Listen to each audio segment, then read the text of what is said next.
What's up, guys? Adam Patterson out here, of course, and it is 8:05 a.m. this morning.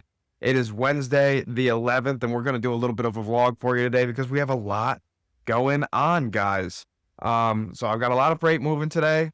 I've got a new customer starting up this week, which is tomorrow, and they're a big time customer. They're a life-changing customer. And what else I have going on today is I have an RFP that has to be back to an even larger prospective customer, and it's got to be back by Friday of next week. And now I am going to get busy on working on the lane pricing and everything. I've looked over the RFP. I know which lanes are target lanes for me and my network, and now I've got to get to work on the actual pricing of the lanes for them. And then from there, I'm going to price everything out, and then I'm going to start reaching out to carriers, and I'm going to start verifying my pricing with them to make sure that it'll work in their scope of the day and scope of pricing and scope of volume that they can handle. And that is what today's going to look like. So it's a very busy day. I'm going to take you along for some of it because I was debating on if I was going to put sales on a back burner in terms of new sales being done. And what I've pretty much come to is if I were working for a company where, like, when I was working at my past company, I had a big RFP that I was doing and a little bit smaller than this one, actually, a lot smaller than this one. And from that, I pretty much did it during the work days because it's still a revenue generating activity. If you want to call it that, something that will bring on new business for you. You have to get the pricing done.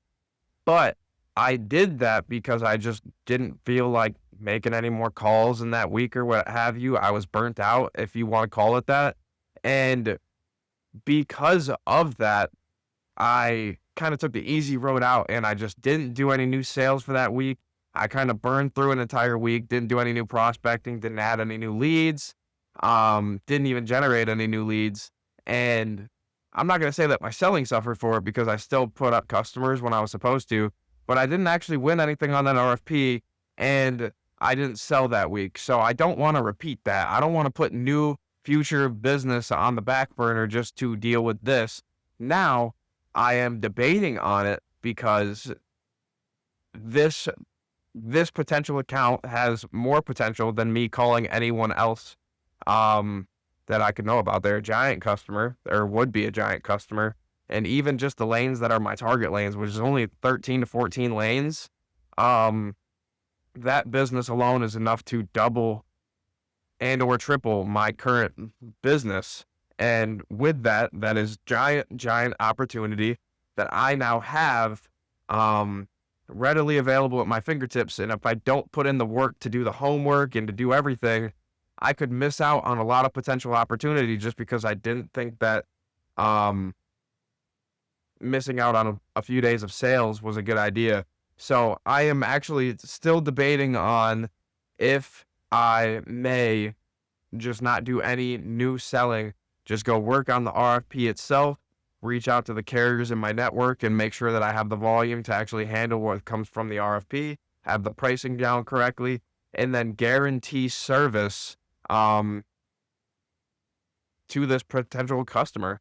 And if that is good, then I lock down new business and then I could just get right back to prospecting. But I have something steady in terms of a giant contractual customer. I have steady business that will then, that'll help fuel growth forever if I have steady contractual business. And then I can get back to being on the phones once that's locked down. And the great thing about it is that the RFP closes, not next month, but the month after, so in April.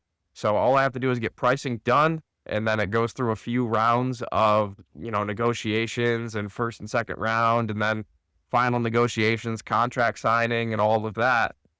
And if all of that comes to fruition with what I want, I could double my business, half of it being absolutely contractual at rates where I know that I'm going to make money and I have the freight every single month.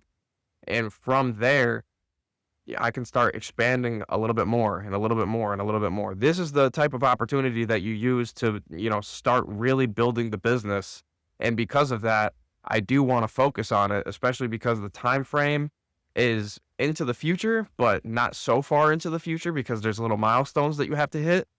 And with that, I'm thinking that I'm just gonna work on this RFP and just take care of the freight that I have now, take care of the customers that I have now for the next week, work on this RFP, do the homework, and then submit everything so that they know that the service will be there, the pricing is correct, and that they're not going to have a better option, especially on the lanes that I am targeting.